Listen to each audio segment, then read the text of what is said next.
Hi, I am zoology from Akash department. अगर आपने भी लैक ऑफ कॉन्फिडेंस की वजह से ऐसे मिस्टेक्स किए हैं तो ये वीडियो आपके लिए बहुत हेल्पफुल रहेगा।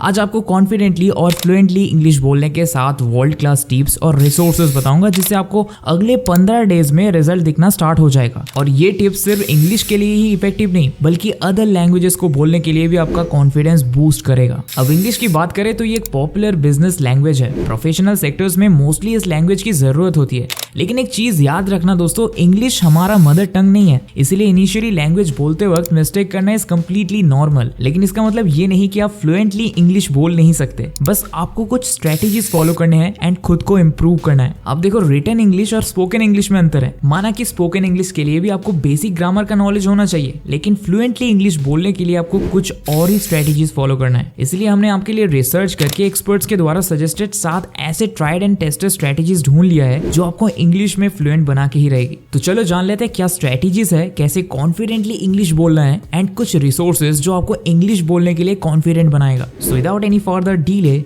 Let's get started.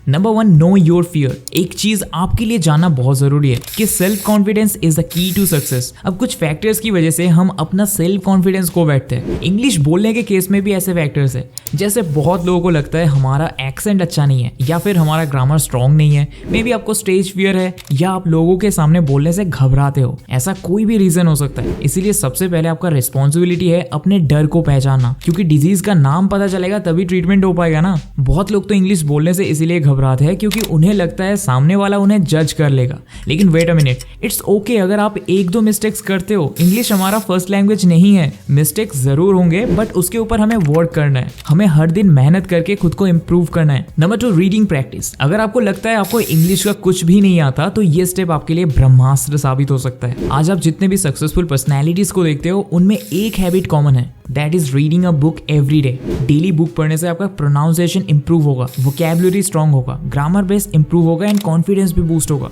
आप अपने इंटरेस्ट के हिसाब से कोई भी बुक ले लो या आप किसी भी ऑथर का शॉर्ट स्टोरी बुक्स ले लो एंड उसे पढ़ो। Ruskin Bond, R K. नारायण, झुम्पा लाहिरी ऐसे कुछ ऑथर्स है जिनके बुक से आप स्टार्ट कर सकते हो। आप एक टारगेट रखो कि हर दिन 2 पेज पढ़ूंगा और वहां से जो नए वर्ड्स मिलेंगे उनके मीनिंग जानने की कोशिश करूंगा। सेंटेंस स्ट्रक्चर पे फोकस करूंगा एंड स्मूथली पढ़ने की कोशिश करूंगा। पहले आप एक वर्ड को ही रुक के पढ़ोगे, फिर एक साथ 2 से 3 वर्ड्स फ्लुएंटली बोलोगे, फिर थोड़ा अटक जाओगे और ऐसे ही धीरे धीरे आप इंप्रूव करते जाओगे। इस प्रोसेस में थोड़ा टाइम लगता है, सबका प्रोग्रेस अलग अलग होता है, लेकिन इसका रिजल्ट अनबिलीवेबल होता है। डेली रीडिंग प्रैक्टिस करने से आप ना सिर्फ फ्लुएंट एंड कॉन्फिडेंट बनोगे बल्कि आपको बहुत से इन्फॉर्मेशन भी मिलेंगे जो आपके पर्सनल डेवलपमेंट में हेल्प करेगा। Number 3, learn phrases. देखो, फ्रेजेस असल में कुछ वर्ड्स के ग्रुप होते हैं जो किसी एक्सप्रेशन को बयान करता है। For example, it's a pleasure to meet you, मतलब आपसे मिलकर अच्छा लगा। बिगिनर्स के लिए ये बहुत हेल्पफुल होता है क्योंकि इससे वो एटलीस्ट इंग्लिश बोलना स्टार्ट कर सकते हैं।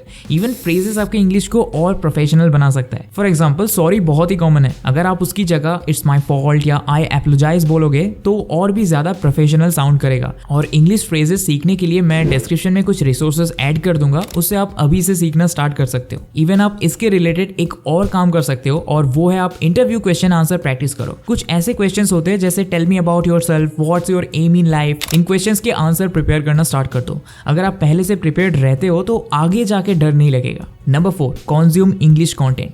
किसी भी लैंग्वेज को सीखने का सबसे अच्छा तरीका है आप उस लैंग्वेज को ज्यादा से ज्यादा कंज्यूम करो। देखो, एक सच बात यह है कि most of the Indian families में इंग्लिश स्पीकिंग का कल्चर नहीं रहता, इसीलिए हम डेली लाइफ में इंग्लिश सुनते भी कम है, हेंस एक गैप रह जाता है। इसीलिए जितना ज्यादा पॉसिबल इंग्लिश कंटेंट कंज्यूम करो, इससे आपका वोकैबुलरी, ग्रामर, एक्सेंट सब इंप्रूव होगा। देखो, आपने अपने नेटिव लैंग्वेज में पहले बोलना सीखा था, फिर उसके बाद स्कूल जाके ग्रामर रूल सीखे थे और ये पॉसिबल हुआ था क्योंकि आपने बचपन में आसपास के लोगों के बोलने की स्टाइल को ऑब्जर्व किया है। आप जितना ऑब्जर्व करोगे उतना सीखोगे। इसके अलावा जब आप सुनते हो तो वो आपको ज्यादा याद भी रहता है और इसे इकोइक मेमोरी बोला जाता है। नाउ आप कुछ भी सुन सकते हो। आपको क्रिकेट पसंद है तो आप क्रिकेटर्स के इंटरव्यू सुनो, आपको कुकिंग पसंद है तो आप कुकिंग वीडियोस देखो, या आप इंग्लिश में जॉब इंटरव्यू क्यों नहीं भी सुन सकते हो। इससे आपको पर्टिकुलर फील्ड के सारे वोकैबुलरी याद हो जाएंगे। Number 5, repeat what you here.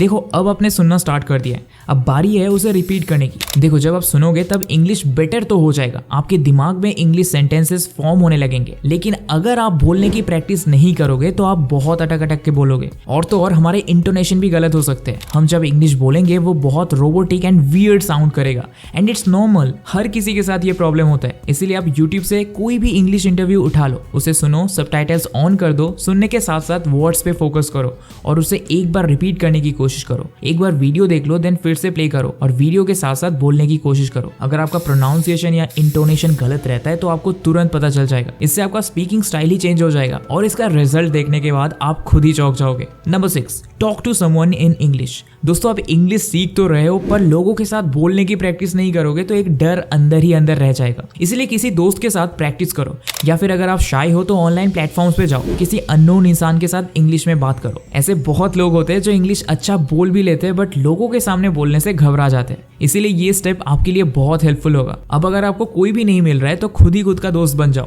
आप एक पेपर में दो इंसान के बीच हो रही कन्वर्सेशन लिख लो और मिरर के सामने खड़े होकर उसे दो इंसान के पर्सपेक्टिव से पढ़ो, या फिर खुद से ही किसी टॉपिक पे बात करो या किसी ऑब्जेक्ट के साथ इंग्लिश में बात करना स्टार्ट कर दो। इससे आपका fluency and confidence massively increase होगा। And last but not the least, number 7, be proactive.